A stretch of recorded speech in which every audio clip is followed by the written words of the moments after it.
And action. Good morning. Monday morning. Boy, I can't get my words out this morning. So, if you want to be a good salesperson, you got to be able to help people. In order to help people, you got to have a good mindset. A good mindset. You got to take a rejection. He's fine. He's okay. No problem. He's good. He's allowed. He's special. Can take rejection after rejection, and instead of getting discouraged, you're going to focus on how to get the next person to say yes.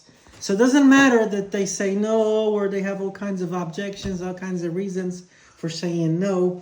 It doesn't matter. You're going to figure out, as a salesperson, because you want to help the people, you're going to figure out how to get them to say yes, because you're going to meet their need. You're going to be a good listener. You need to be a good listener.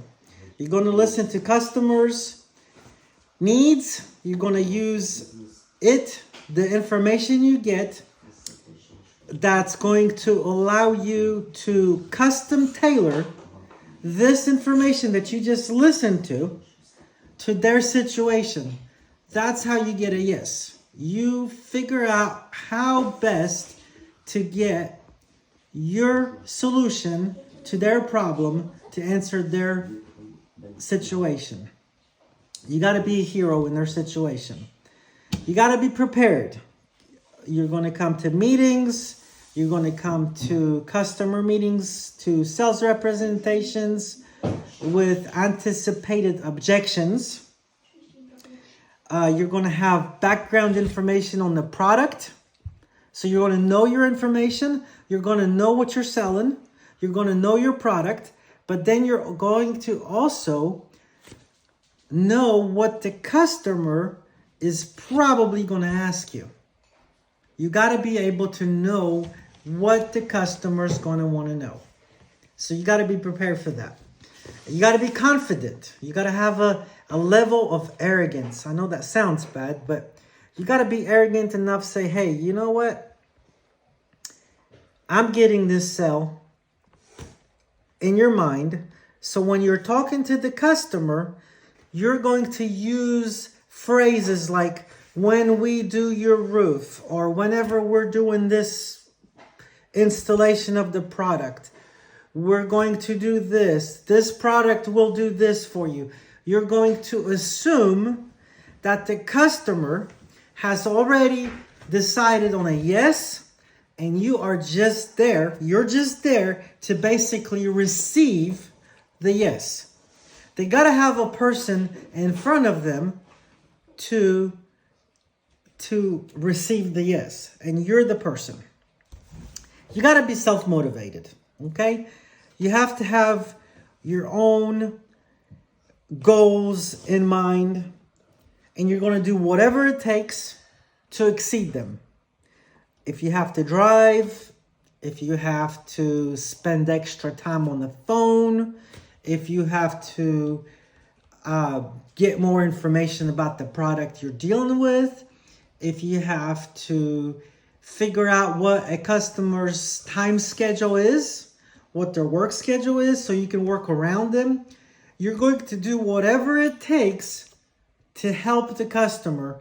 You got to be self-motivated. And then going back to product knowledge, you got to know everything about the product there is. You got to be an expert, because people do not want to spend big money, in fact, any money, with anybody that's not an expert in their field. If they're going to spend $10,000 with you, it's got to be a professional. You got to be the professional. You got to know everything there is to know about the product you're selling. If you're selling the roof product, you better know everything about the shingles. You better know the top brands that are out there. You got to know the warranties. You got to know the thickness. You got to know the wind speeds, the wind warranties, how the product works, what's the history of it, where the company is based out of. If there's a problem, how does the customer deal with the warranty? You got to know all these things. You got to become an expert. Friendly. You got to be friendly. You got to build a good rapport with all types of people, whether it's on the phone or in person. You got to be friendly. if you're not friendly, if you're not smiling, in a sense, over the phone, if you're not smiling at the meeting, if you're not smiling anytime you're dealing with these people, they're not going to deal with you. They're going to find somebody that's going to make them feel good. And if you're not that person, they're not going to spend a dime with you. So you got to make people feel warm inside. You got to be on their side because you're there to help them. Follow up. You don't want to lose a customer because you're not getting back to them. You got to follow up. In fact, from studies and case studies, from reading and watching videos and successful people, most time that is the number one reason why salespeople in this type of work fail, is because they do not take the time to follow back up with the customer. You've got to follow up with the customer. It's just a must. Okay, what else? Organized. You got to be organized. You got to keep track of all the working opportunities. You got to know past clients. You got to know the lost clients. You got to know where each client is in their situation. So whether you're using a CRM, some kind of a management software, you need to be making notes. I'm talking like Biden here. Can't make out words. You need to make notes on the process of that customer. And if you're not doing it in the automatic computer software, then make good notes. Make notes to yourself so you know where the customer is in their process of saying yes to you. You got to quick on your feet. You got to be able to adjust your pitch based on the current situation. And you do not want to get caught off guard by suggestions or questions. But if you do get stunned by a question that a customer is asking you, act professional, try to listen, even take notes. When a customer sees you taking notes, that gives you an extra layer of importance, because the customer now feels like, wow, their question is so important that you are actually taking time and you're taking notes.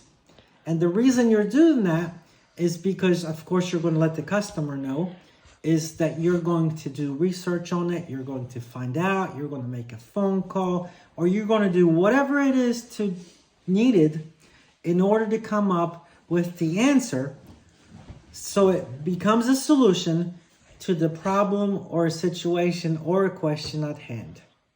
So those are 10 basic things that you, as a successful business salesperson, can do to help your customer feel good about them saying yes to you. Take care, guys.